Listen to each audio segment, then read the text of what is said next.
I mainly decided to study in Aberystwyth because of the people who are here. They're really friendly, and also due to the fact it's a very close-knit community.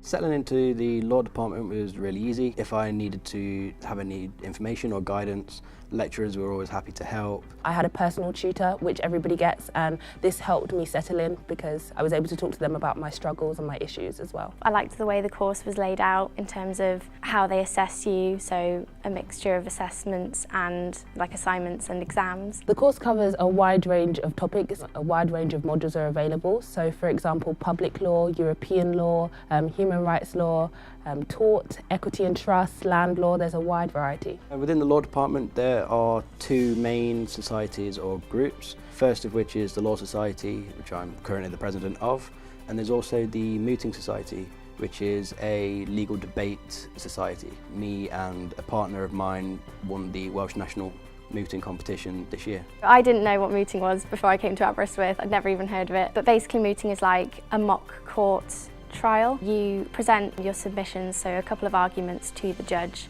It's kind of like a conversation with the judge, so you're presenting, you'll be given like a scenario, you'll be given a side to argue, and you research cases and legal principles to use in your argument, and effectively the best mooter wins. It's a great place to study, it's a great place to understand and experience the law, away from the city and all the noise, just to really just delve into and understand the law.